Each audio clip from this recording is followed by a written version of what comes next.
You're listening to the Break Podcast powered by Career Cloud. What's up, y'all? Welcome back to another episode of the Break Podcast. I'm your host, as always, Michael Gardon.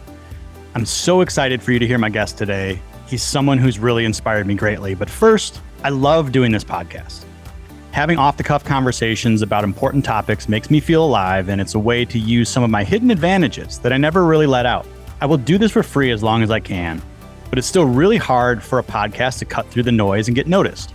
So if this podcast has helped you in any way, I would love a review so others can discover the conversations that are happening here. Jump on over to Apple Podcasts or Spotify and leave us a 5-star review. My kids and I truly appreciate it. Now back to the show. What happens when you start to notice the invisible scripts that tell you the keys to success are to be good in school, get a job, work hard, and chase status and accomplishment? Most people continue to push for these things on the default path. But when you start to notice and question these scripts, you can create a wildly different and more fulfilling path for yourself. But you have to acknowledge the uncertainty and actually decide how you want to live. My guest today is Paul Millard. Paul was a studious management consultant on the default path, but he started to question that path and ended up opting out entirely. Paul gave up a $150,000 salary at the prestigious McKinsey consulting company in New York City to travel the world and make ends meet through freelancing. Then he wrote a book about it. He self-published, and that book has sold over 20,000 copies in the last 12 months. I devoured his book, The Pathless Path, on Audible over the course of a week in car rides to and from home, dropping my kids off at school and at practice. It's an absolute masterpiece on taking control and living your life on your terms, not anyone else's. I'm extremely proud that I got to talk to Paul and bring our conversation to you today. I hope you enjoy this episode on Taking the Pathless Path with Paul Millard. This episode is sponsored by ZipRecruiter. If you need a change and are looking for a new job, or if you're looking to hire for your small business, please check out ZipRecruiter today. Their smart technology matches the right candidates to the right jobs and sends new opportunities right to your inbox. They make finding a job or hiring the right person easier than ever. ZipRecruiter, the smarter way to hire. Try ZipRecruiter for free today by going to ZipRecruiter.com and tell them I sent you. Paul, welcome to the show. So happy that you could spend a little bit of time with us today. Excited to chat, Mike. Our mutual friend, Matt, introduced us. I've been working a lot with Matt in his coaching program, and I'm loving meeting, so many different people on the internet. And as I just told you off camera, kind of the ethos of the break around these moments that catalyze change. And your story in your book, The Pathless Path, I read, and I just felt like we were speaking the same language. And a lot of what your story in your path, or I should say the book, The Pathless Path, is about, is questioning these kind of default scripts that we have in our head. So I actually want to start. My first question is the question that you ask to a lot of your podcast guests, which is, what are some of the stories or scripts that you learned early in your life that you were told as an adult, these are the things I'm supposed to do to be a good person? Yeah, for me, it was get a job, go to college. It was like, get good grades, go to college, and make good money. Like, money seemed really important. But yeah, I think for the most part, it was do really good in school. There wasn't like a deeper story I had, really. And I didn't really question it because I was always good at school and liked school too. So that was definitely the script I grew up with. When did you start to question these scripts? I mean, that's one of the things I think you're really big on, is just picking our head up and looking around and being like, hey, is this true? When did you start to get that little nugget of insight? I think that's a very good point about my orientation. I think that drives some people crazy. It probably drives my mother crazy a little bit, but I'm always looking for the different path in or the different route. I was always trying to question the assumptions of things. I don't think it really emerged until high school and college, but increasingly, I just noticed that the things adults were saying and what they were actually doing were not always aligned. We grew up in a culture where people say, do something you're good at, do what you love. But then for the most part, most adults just sort of take a job they tolerate, right? It's like, well, you got to work. You can't just do whatever you want. So there's always this disconnect. And from the minute I started working, I was always questioning our relationship to work. I remember working at a gas station and I wanted to quit. You're just showing up and making $7 an hour and like making coffee and selling these crappy donuts. And the lesson, I think, was supposed to be like, you need to learn to work hard, right? And I think that served our world 75 years ago, when we were building a massive industrial base and trying to compete with the Russians and like trying to move the economy forward, where it's more effort, more bodies, more people, more success, right? That is not actually the formula for how the world works these days, but we're still operating as if that formula is true. And people believe this so deeply that they get so triggered when they think about it. I remember in my first internship, I come home and I'm at like, it seems like nobody's really doing anything. Like, why are people working in these ridiculous jobs? Like, grown men are just sitting at their computers surfing the web all day. This was like 2003. And I don't remember who, but I remember somebody to the effect was like, well, welcome. Once you're in the real world, you'll understand you can't just do whatever you want, right? It was always these two messages from American culture. Do what you want, chase your dreams, try to make it big. Don't be naive. You have to suffer. You have to struggle. And I'm just stubborn. Like, I don't want to accept that. I want to either find out the hard way that I'm wrong, or find out what I've sort of figured out is that there are many different ways to set up your life than to design it around a job. Yeah, it makes a lot of sense. I think for me, I started realizing this. One of the catalysts was having kids and having, like, for the first time, kind of looking out to the future more and being like, what are the stages of my life? How do those look? And so one was kind of past. The next was I have small kids and they're going to grow up in my household and for the next 18 years. What do I want that 18 years to look like? And then I started to really think about life design and really open my mind up to, holy crap, there are so many different paths. It's not this linear progress, right? And I think that can be overwhelming at times as well when you open that can of worms. So there's kind of like this balancing act. I feel like we all go on down the pathless path.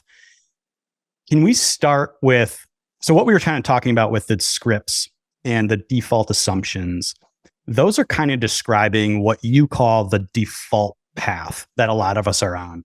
So talk to me about this idea of the default path and contrast that with your idea of this pathless path, just so we get our audience kind of on the same page.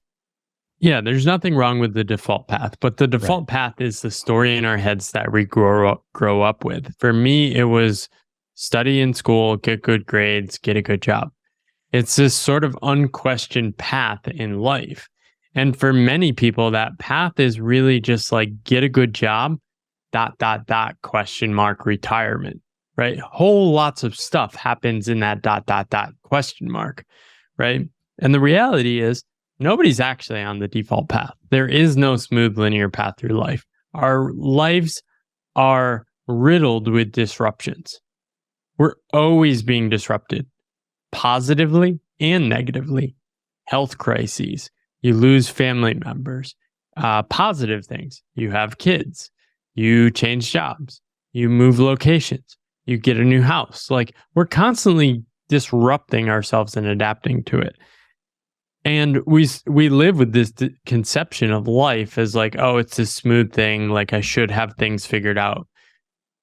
But like, everyone thinks this, but nobody's talking about how everything their own life is dissonant from that story, right? And I think what I've tapped into, you said this at the beginning, you felt like it was your words that I wrote. And I think in a sense, I am writing a collective story of our generation and future generations, which is that everyone feels like something is off, but nobody has the language or the courage to talk about it.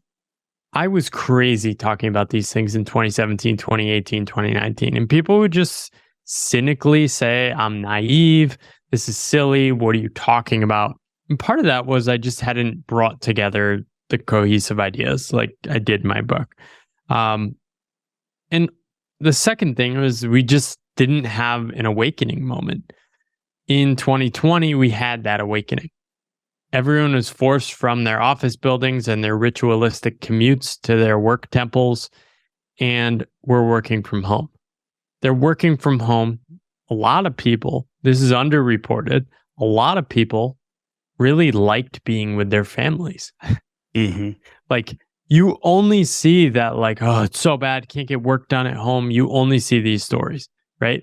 The majority of people I talk to are like, my relationship with my spouse got better. I spent more time with my kids. I saw that work was not as important as before. And you know what? I'm willing to pay a cost to keep this. This is why companies can't get people to return to the office, is because they're like, screw it. If they want to fire me, I'll go try to find a lower paid job that actually enables me to do this. And so there's sort of a collective reckoning with how did work become the center of our lives? People don't fully realize this is what they're questioning, but it's a much broader conversation now. I think one of the most interesting things that's happened is people message me and say, hey, I bought 10 copies of your book for friends. What they're doing is using my book as permission to talk about a topic. It's like, hey, I'm not bringing this up. I know we're not supposed to talk about these things. We stayed silent for most of our lives, but Paul made me talk about it. So let's talk about it. Yeah, this idea of permission is really interesting to me, because I do think that's what we're all sort of collectively hoping for. That someone outside of our own brains will say, hey, Mike, that's okay for you to go do. And what's so interesting about this is, and you brought this up, I think it was on your podcast was it Alex? It's like one of your latest podcasts with Alex Hardy. Yes, Alex Hardy, where you kind of said something to the effect like, it's easier to find people to cheer you on like online than from your own, core group of family, friends, or whatever. Because I feel like there's a couple things at play. Like, one is people that really know you, you might be kind of scared to talk to them about what's going on in your own brain because you have this deep relationship, but you go online and you start to find your tribe of people who are going to cheer you on. And I wrote a tweet about that, or a LinkedIn thing, like a few months ago. And I just thought it was so fascinating that it is so much easier to go online and sort of talk about what's the things in your head and have people cheer you on. But that's what it is, permission. Well, there's just tons of weirdos in the world, weirdos like you, right? There's 8 billion of us. It's easy to find 100 weirdos like you, but if you're just searching in the 40 people that are in your family, you're probably not going to find them. And I think this is such a big challenge, because what I've seen is that when you start talking about these things, you really trigger people. You make them so uncomfortable. Imagine you thought that like there's a certain way you live your life, and then you're later in your life and you spend your entire life doing that, and then somebody's saying, well, like that's bullshit, right? They're going to get emotionally triggered. They're not going to listen to the part where I'm like, well, the world changed in the last 30 years. They're only going to listen to the part that's like, your path is wrong, right? And then they get so defensive, right?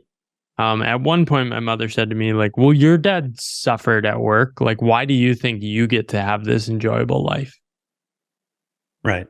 And it's weird because like my biggest goal is to like spend more time with my kids. Right.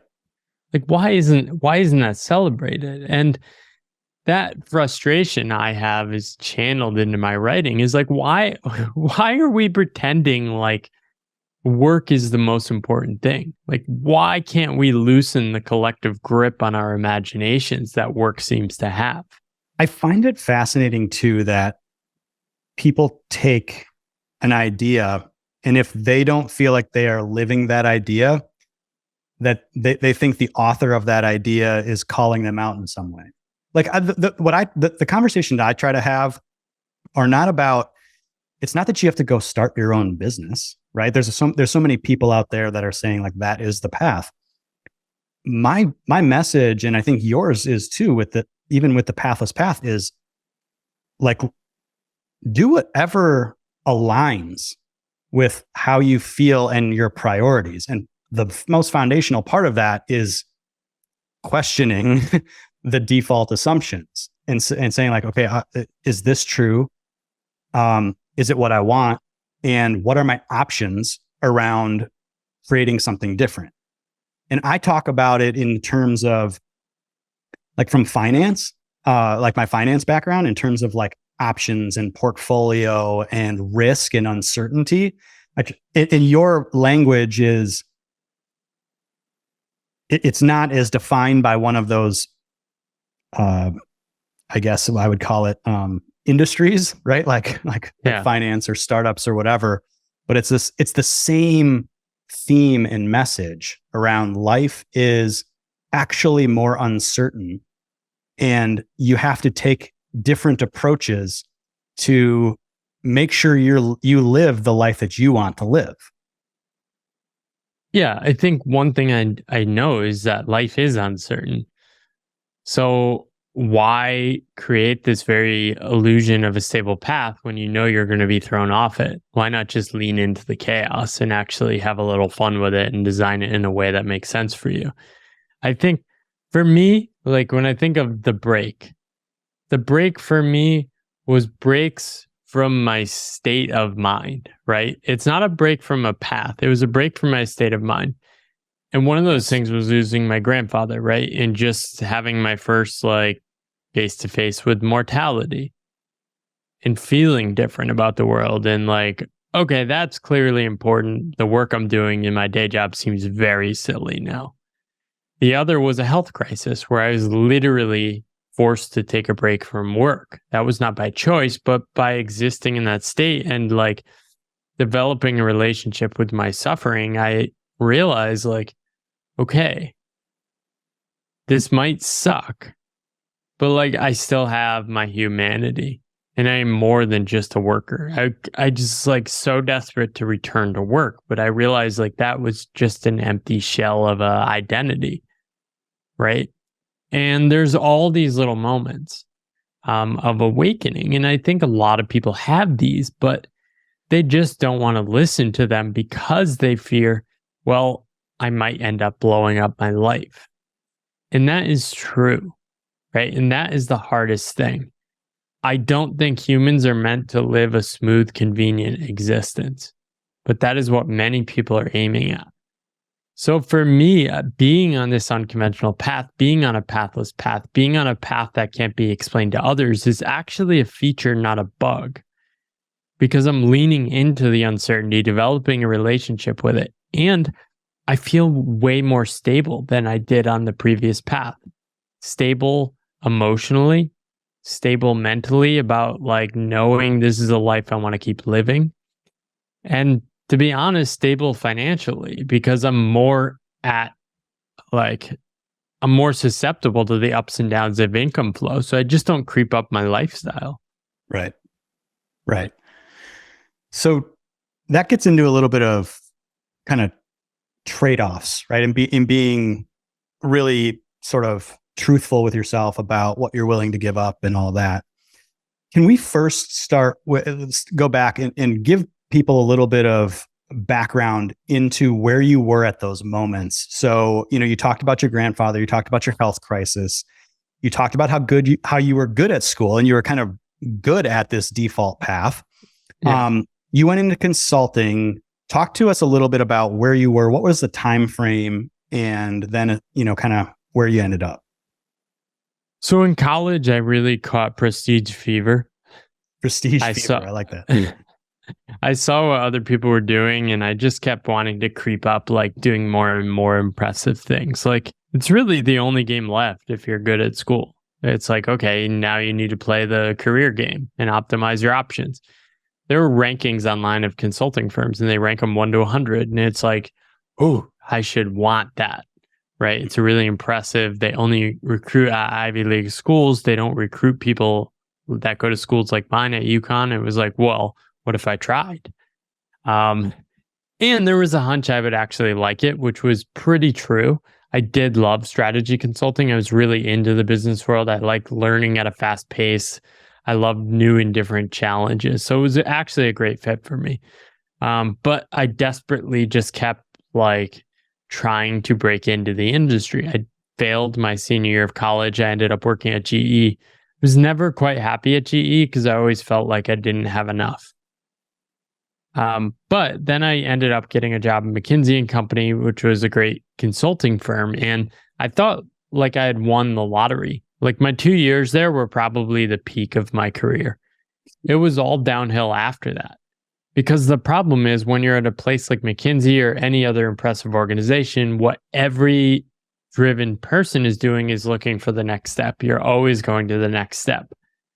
It's business school. It's the next job. It's the higher salary. It's like, it never actually ends. And I didn't realize this at the time. I should have just stayed at McKinsey a few more years and probably just went to work on my own.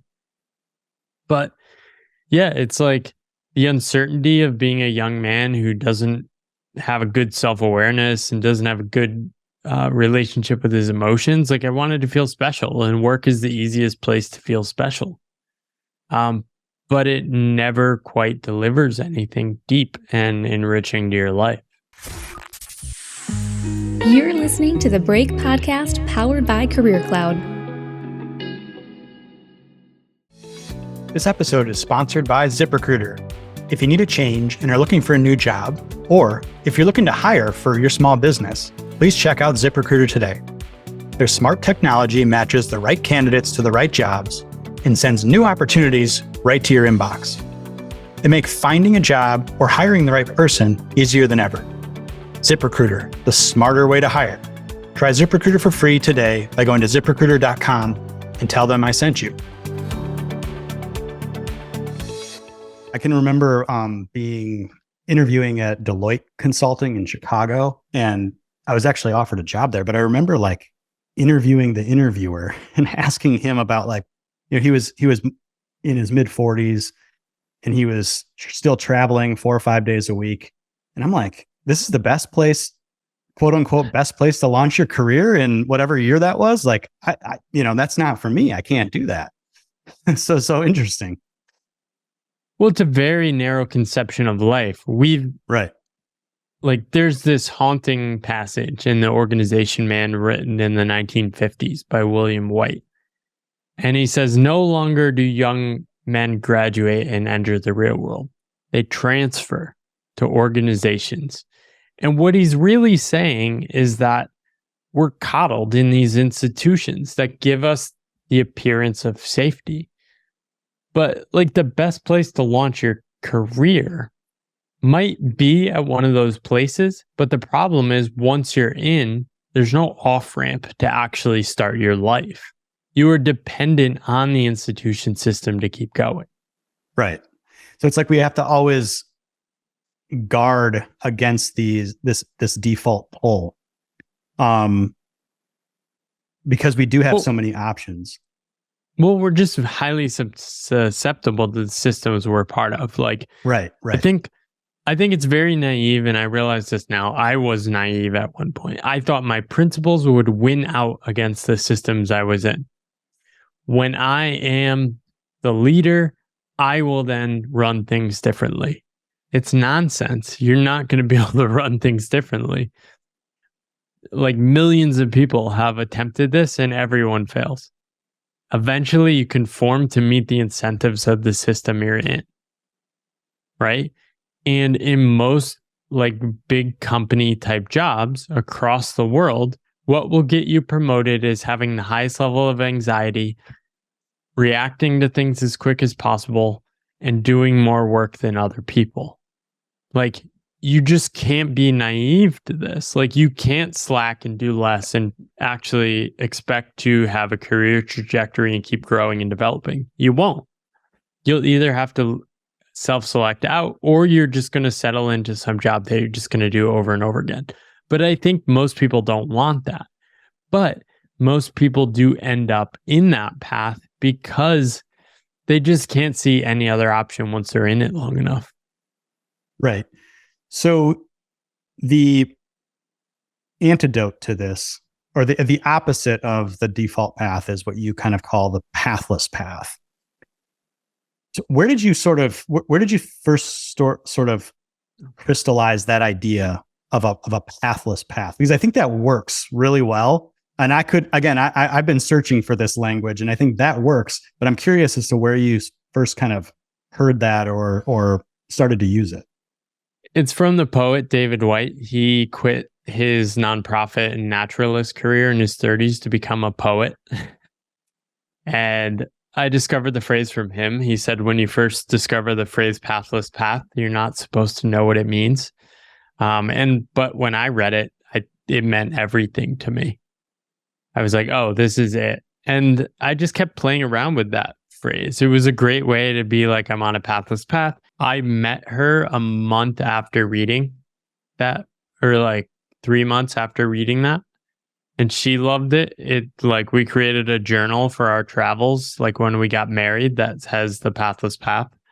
Mm-hmm. And yeah, it just seemed that, okay, this should be the book title. It was very organic, but yeah, it works.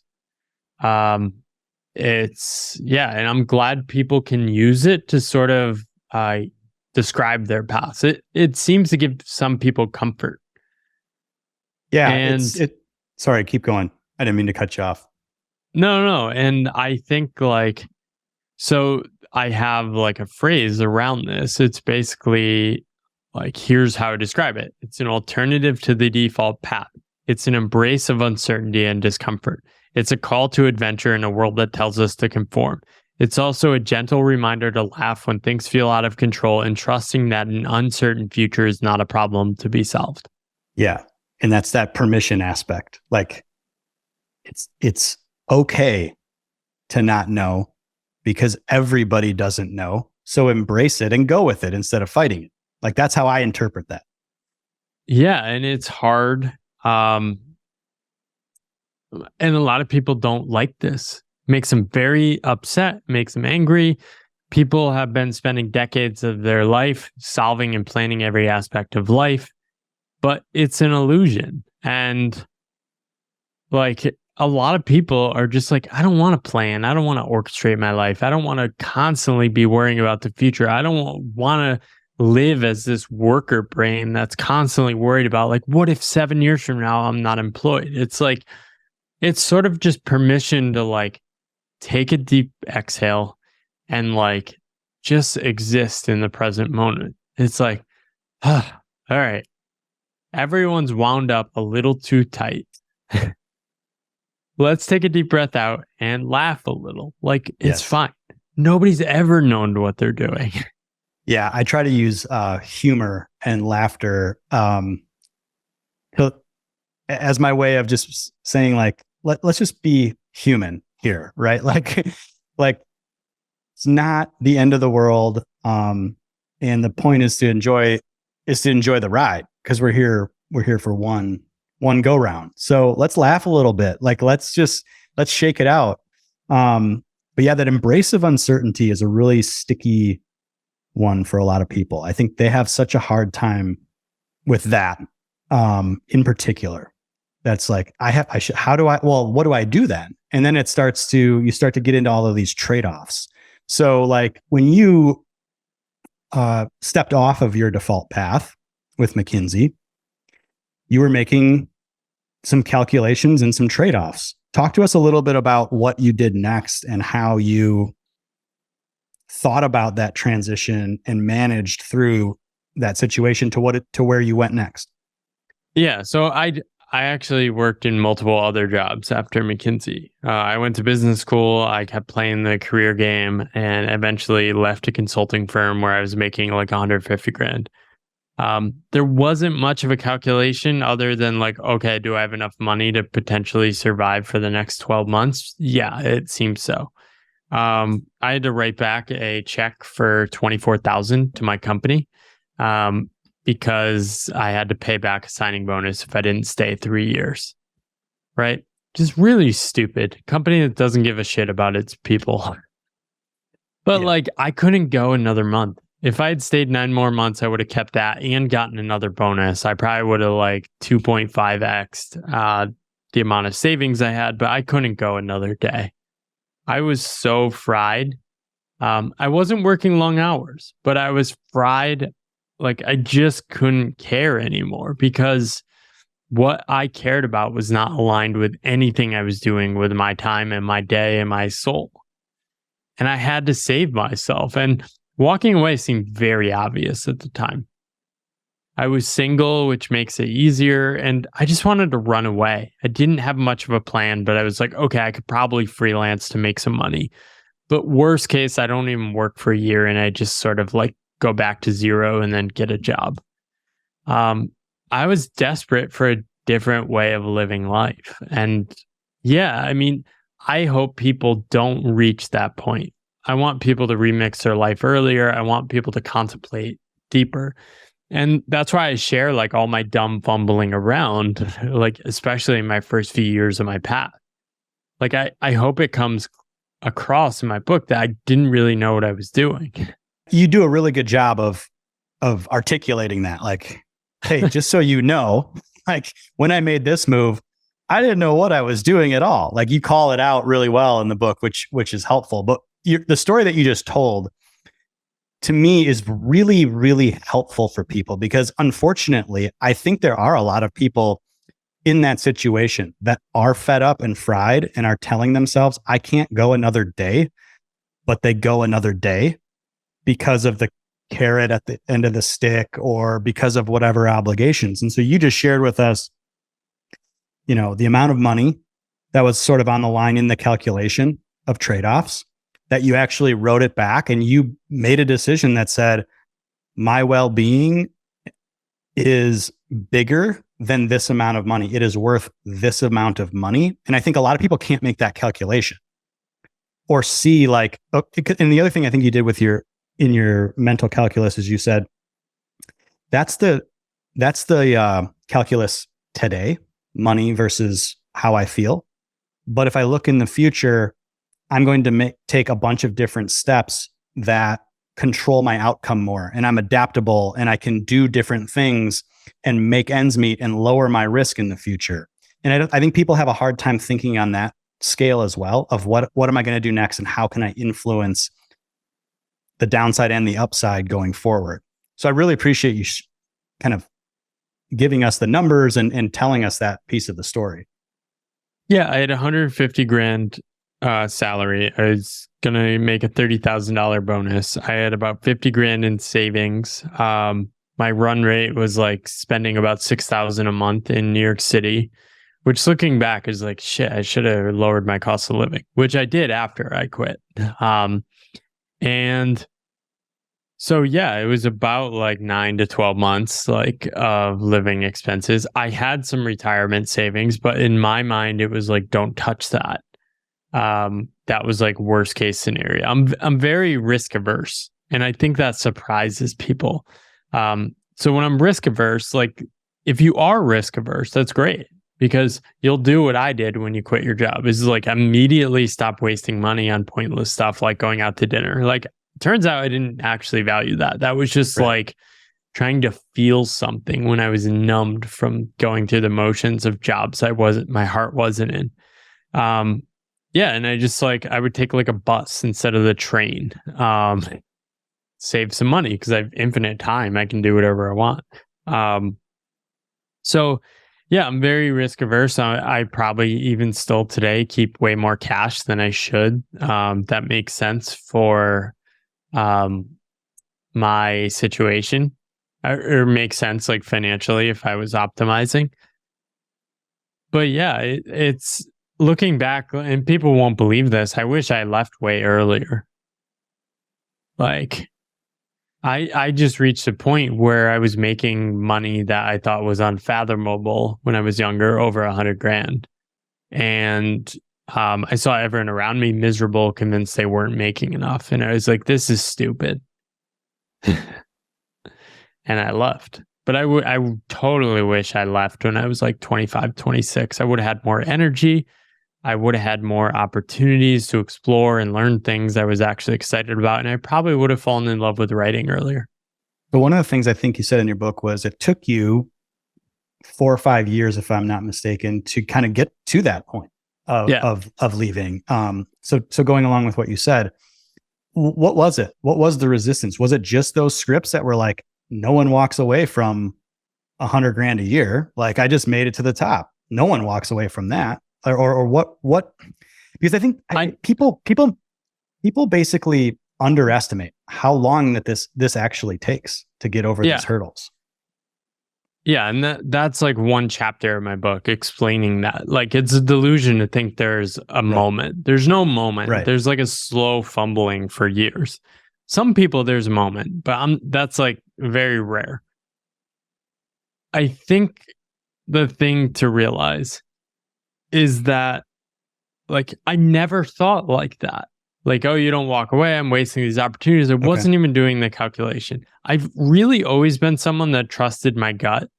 I left jobs right before I was going to get promoted. I took pay cuts in my career. I was really trying to follow my curiosity. The thing is, I was doing that in a very narrow box of corporate workers. All my friends, all my family were full-time wage-based employees. I had no conception of a different kind of life. I didn't have friends doing podcasts. I didn't have friends who were entrepreneurs. I didn't have friends doing startups. Everyone I knew was doing the same thing. So, like, I had a very small lens on the world. Right. And I think part of that was my own, just like, I didn't explore. It never occurred to me to go explore and wander. Now I see my mistake. This is why I think living abroad is one of the most valuable things. Go travel and live abroad for a year. Way more valuable than a college education, probably, in terms of like expanding your imagination for what's possible. But yeah, and then the trigger for me was getting sick, dropping out of the workforce, coming back and like recovering from that for a few years. And after I came back, like, everything just seemed stupider. It's like, I like, this grown man making $1 million is super stressed about the client. I'm not stressed. And I was always a weirdo like that. So it was very easy for me to walk away. I wasn't thinking about my future. Like, I've could be making way more money now working in that world, but like, it doesn't bother me at all. Like, I'm so happy with my decision. Like, my day-to-day life is so good. I don't have to return to work. The only thing I'm doing today is this conversation. I wrote for an hour in the morning, and then the rest of the day I'm going to go to the gym, and I'm mostly hanging out with my wife and 11-week-old daughter, which is absolutely delightful. Yeah. And that whole idea is unfathomable to a lot of people, but it just takes the idea of trade-offs and what are you willing to give up versus what, in order to get some feeling or some priority, and be really crystal clear about that. I think another like piece of your... I think it's even deeper than that, though. Okay. I think it is deeper in the sense that, like, work is the center of life, and people do not realize how deeply embedded this is in our culture. When people say, I have to go back to work, even if they have like enough money to take a longer break, and with having kids, for example, you can take up to 12 weeks unpaid legally in the US. Other countries are way better at this because they understand that work is not the center of life. But what they're saying is, I am putting work and my employer above my family. And I would see this all the time in the workplace where people say that family's my most important thing. They'd be saying it like at 7:30 at a work meeting. And it's like, I think these people are lying. Yes. And the reason I use the word trade-off, and I totally agree with what you're saying, is that most of the people that I think we're talking about, or at least most of the people that I talk to, are in the middle of the default path. And they have this inertia behind them of their lifestyle, of whatever that is ingrained and embedded.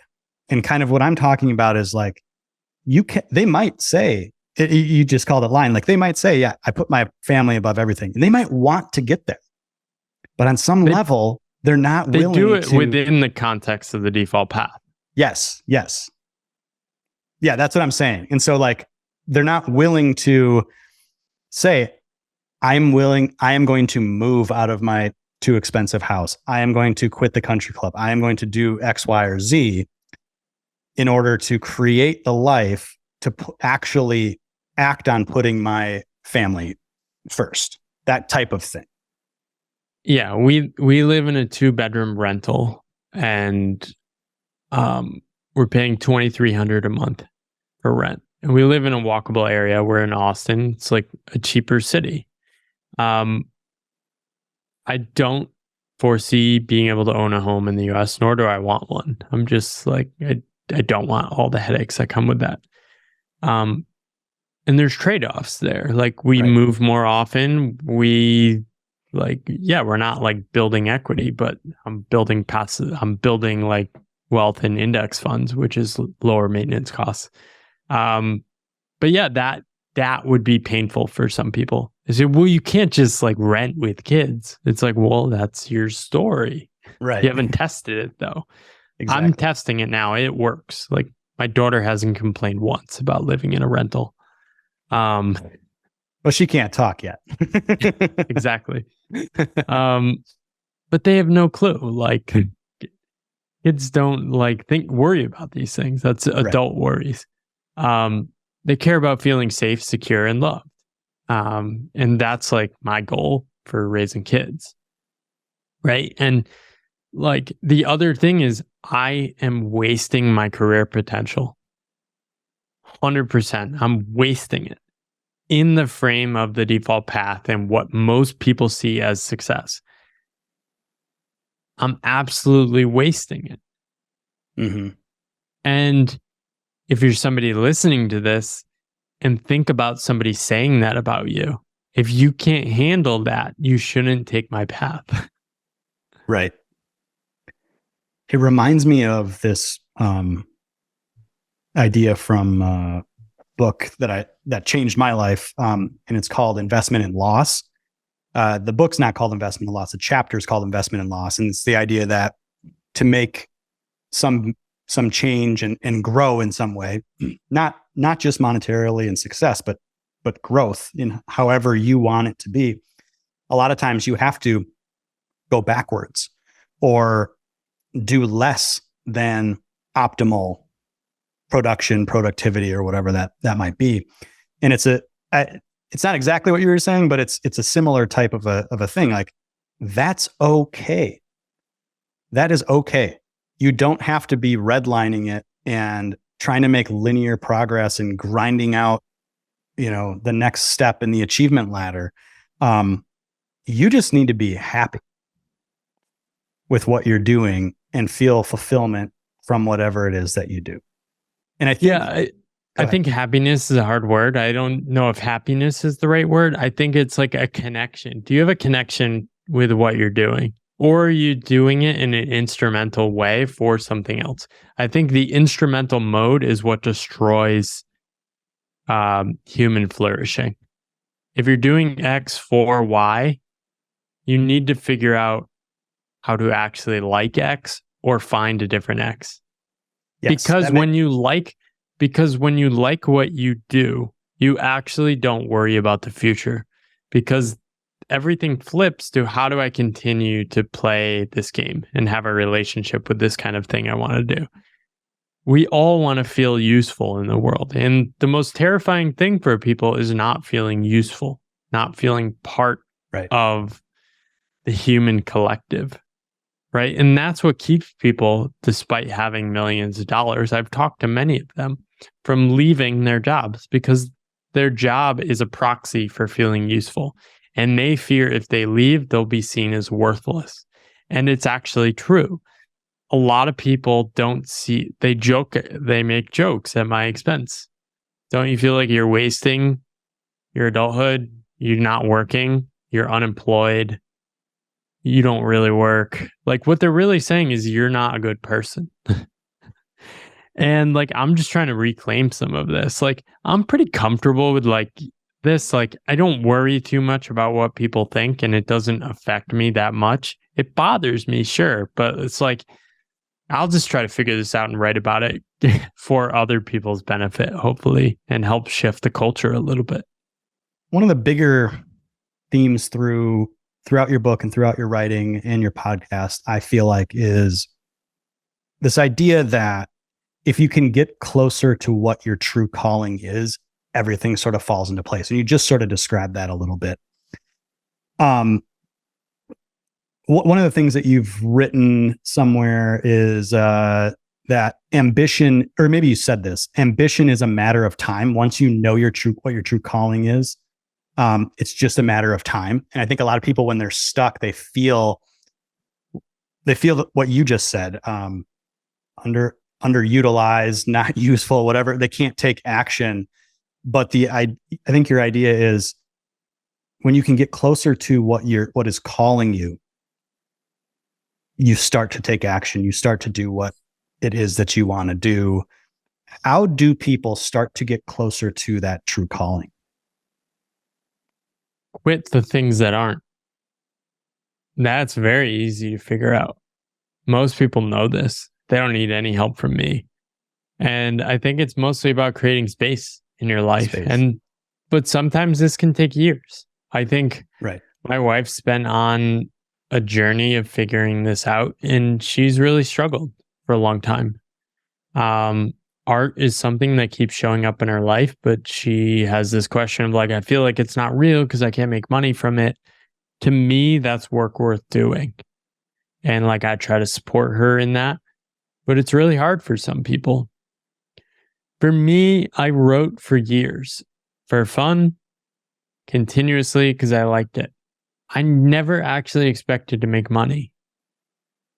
I've only started to make like pretty unbelievable money from my book in the last couple of months.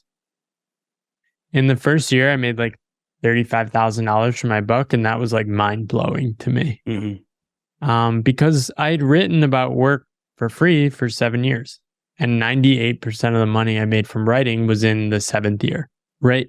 But in the time I wrote online and shared my ideas, I met many other people that did that as well. Most people quit because A, it's either not their thing, or B, they have the wrong story about what should be happening, right? People think that work should result in a paycheck. I don't know if you can guarantee that and on what time scale. Right. The thing is, if I hadn't made any money from my book, I'd still be writing. Right. And when you like something and you know that's your true calling, it's the ability or the ease with which you can persist. That's like the key thing there. Yeah. You miss it when you don't do it. That's how you know something is really energizing for you. And I don't even know if I'd use the word calling. That's such a loaded term. It's just like something that feels good and something I like doing right now. Could that change in the future? Maybe. Yeah, calling seems very, that's it. There's only one kind of a thing. And your message is more, no, life is malleable, adaptable, and it's okay to change along the way. Well, I think a lot of people get hung up on like their interests change. This is the hardest thing about like if you want to pursue a creator path or sharing ideas online, like your interests will change. And the biggest trap I see people go into is that, oh, I have to have a niche. All right, like you may be feeling this now. Like you created a site around like career stuff. And like I'm guessing you're not still excited about resumes. Oh no. That's why no. Definitely not. And that's why you're leaning into your personal brand. because it's not a personal brand. It's just your personal curiosities. Exactly. Building a brand is very limiting. Yeah. But building a life is not. It's expansive and generative when approached right, I think. That's really interesting. So we started this question off with of how do you get closer to your calling? And you said, quit the things that aren't. And that is simple, but it's also very hard for people to wrap their heads around. But there are ways that we can experiment with this. And this is something that I think you talk about too. Like, so one is, this idea of a sabbatical. Talk to me a little bit about the use of sabbaticals and how we should think about that. Yeah. So I think the core message I'm always telling people is like, just become aware of your current situation and the stories you're telling yourself about what's happening. Right. So that my framing of the default path versus the pathless path may help. The fact is, you grew up with the default path. Figure out what that story is and whether it's serving you or holding you back, right? And then the next thing is just to experience life not centered around work. So go for a walk without a destination. That might help you experience living in such a way that is not planned and orchestrated. Just wander, take turns, see where you end up, right? 2 is like, see if you can do that for a week. What if you took a vacation that wasn't a vacation? You just like stayed, wandered, didn't open your computer, started your day out with coffee and saw where your curiosity took you, right? You can even do that for like a day. Like some people do like a digital Sabbath. Experience a state not designed around work. The busy weekend is a worker's weekend, right? So figure out how to create that space in your life. And the extended version of that is a sabbatical, right? And I recommend people take a sabbatical once they've done one of those smaller things, because what often happens if you go wander in an afternoon during a workday, you start having these like, oh, this is nice. This is interesting. I haven't felt this way in years. Maybe you do something you did in childhood. I played basketball when I was younger. And I realized I hadn't played basketball in years. So a few years ago, I just went out and played basketball at a hoop in Taipei.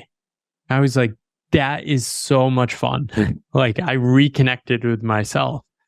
And it's like, life is just a journey of remembering who you are and creating space. And from what I've seen, a 1 to 3 month sabbatical, sometime in adulthood, ideally when you're not wandering the world getting drunk every night, is one of the most transformative experiences that most adults can experience. One of the keys I feel like is not going in and expecting something. It's not about some result. It's about noticing. And I like your basketball story is really interesting. One of mine has been getting back into sports through my kids, through my 3 boys, where nice. I get to be a 9-year-old again on the baseball field and coach them. And I can remember what it felt like in certain situations. Awesome. And I am so in tune with them on the court or on the field, because I can literally, it's bringing back so many memories of how I felt in certain situations, and I can relate. And I've had so many conversations with them where I was like, so this happened. What did you think about it? And they would be like, they'd be a little bit, they wouldn't be forthright with me. And I'd say, I bet you felt this way. And they'd be like, yes, absolutely. That's cool. And it's just amazing. And that quote of life is a journey of remembering who you are, like that is my experience right now. And I think it's so powerful. And so your suggestions, like, if you don't have kids, go for a walk. Just feel what it's like on a Monday when you're supposed to be at work for 8 hours a day and do nothing, and just feel what that's like, because that is a feeling that you can create for yourself. It's really interesting. And the thing is, we have these strong scripts in our head. Like, you can't drop the ball. You can't be disappointing. You need to be useful. You need to be doing something. That, like, the thing is, those voices never go away. Right. They're going to help you actually take responsibility for your life. And like, people make all these projections. People think they're working in jobs and careers because it's better for a stable life for kids. And what they're doing is they're not giving themselves credit. Like for me, I think having kids will make this path easier because it's like very clear I'm not going to drop the ball for my spouse and kid. It's like I might go without clothes for a few years. I don't care. I don't need much. But not for the people that depend on me. I'll be pragmatic and like I'm not stubborn. I'll take a job if I need to take a job. But like that's there. That's going to protect me. And yeah, it's such a delight to have kids. I think having a newborn is such an interesting experience because one way to approach it would be to like treat everything as a problem to be solved, right? Like they're not pooping, they're not sleeping. But it's like, no, like me and my wife just keep having this phrase. It's like, there's not a problem. She's just a baby. Yeah, exactly. And I think like being on a path like this has been great preparation for parenting. Because like every day is different. It's so wild. It's so cool too. Yeah, it's like if you haven't been on the pathless path and then have a kid, it's like, oh my God, your world gets turned upside down because you're used to being on some schedule. Yes, exactly. If I had to return to work and like wake up early, like I am only happy now because if I don't sleep at night, I can take a nap in the middle of the day. If I had to go to a job, I'd be so grumpy. Like I really would be so grumpy. I like can't even think about it. I'm so angry even thinking about it. And it's like, I'd rather make 50 grand a year than like have to go to a job. Yeah. We'll figure it out. Our family can live on formula. So has having your first child changed your perspective in any way of what you have written in your book or in some of your other writings? Has it altered anything yet? I knew I wanted kids when I was writing the book. So I sort of wrote it with the idea that like one day my kids will read this. I think once my wife got pregnant, and maybe this happened to you too, like we sort of went into nesting safety mode. And I think it's just because like pregnancy is such a vulnerable thing for a woman. But the interesting thing is like after her being born, me and my wife both find ourselves dreaming bigger again and wanting to go on adventures and travel again. Mm-hmm. It's like something about the joy of a little kid is like, oh, we got to like explore with her. It's just going to be better. Yeah. Yeah. And I don't know. I think, there's all these scripts with parenting too. It's like, aren't you worried about school? Aren't you like, how are you think? I've had multiple people ask me, how are you thinking about college? It's like, I have no idea. I'll probably talk to my kids about it once they're like thinking about it, maybe when they're teenagers. But like, I don't have a plan or like, I don't have a belief system I'm applying to my life. But I think people are just so desperate for scripts that they just like, you got to save, you got to like do all these things. You got to have a big house. You got to enroll your kids in all these activities. When you travel, you see kids doing all sorts of different things. Right. We always traveled with our kids when they were really young. I mean, I think our first trip was my oldest was 6 months old. We went to Ireland. My wife would have a conference or something, and we would just go. That's so cool. And I've had a lot of experiences talking to parents, new parents, and all worried about the utter chaos that could happen, on a travel trip with a kid. And it's like, yeah, that could happen, but you know what? Like, you just got to do it. You can't let it. If you want to do it, you got to do it. And so we've been to Portugal and Spain with our kids, and what I've realized is that parents actually have a much harder time adapting than children. Yeah, 100%, easily. And what they're not worried about their kids; they're worried about them. You're listening to the Break Podcast, powered by Career Cloud. This episode is sponsored by ZipRecruiter. If you need a change and are looking for a new job, or if you're looking to hire for your small business, please check out ZipRecruiter today. Their smart technology matches the right candidates to the right jobs and sends new opportunities right to your inbox. They make finding a job or hiring the right person easier than ever. ZipRecruiter, the smarter way to hire. Try ZipRecruiter for free today by going to ZipRecruiter.com and tell them I sent you. I'm so happy for you with having a kid. I'm just going to reiterate, like my kids are, I've got 3 boys. They're just the absolute center of my life. And it's one of the driving forces around my life design and my grapple with life design was, how can I be home when they're around and go to the sports and all of that. So I know because of your wiring, I know you'll lean into all of that really, really well. And your child and your children, if you have more, are going to have amazing experiences because of it. I've got a couple of rapid fire questions. Just one from the audience, and then I got just 2 little kind of wrap up questions for you. So, is there I get a lot of questions about books from the audience. So is there a recent author or thought leader that you've come across that's really caught your attention in the last, let's say, 3 to 6 months?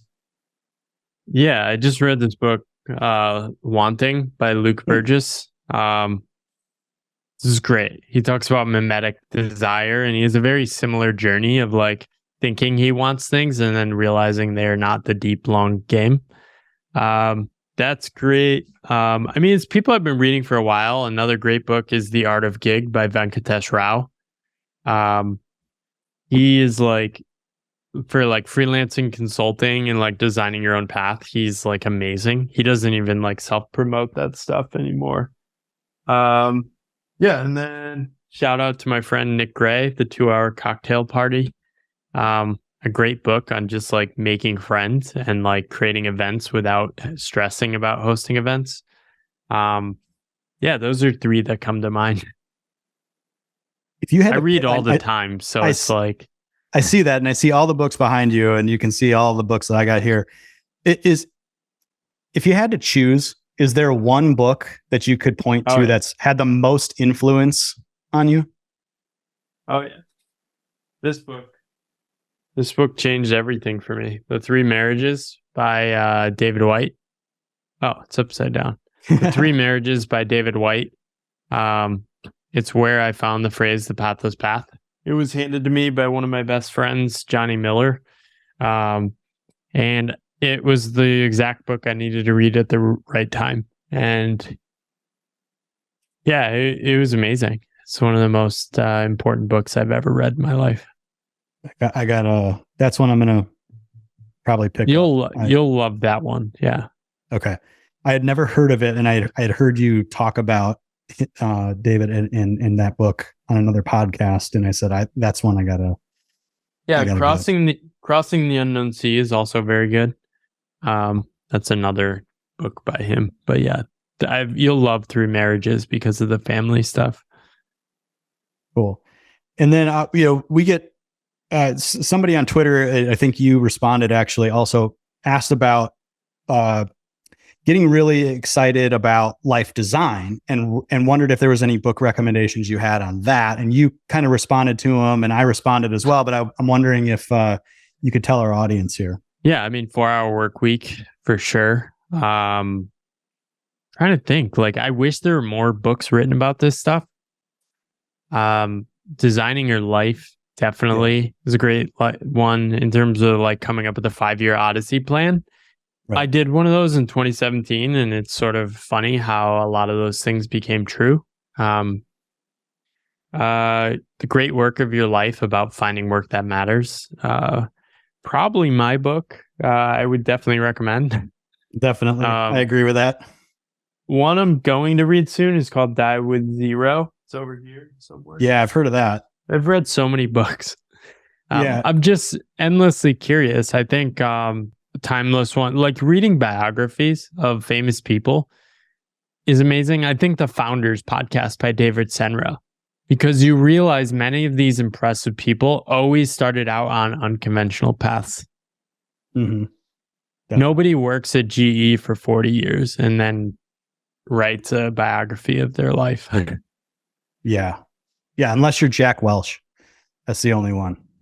Yeah, and that's such a boring, Right. Yeah.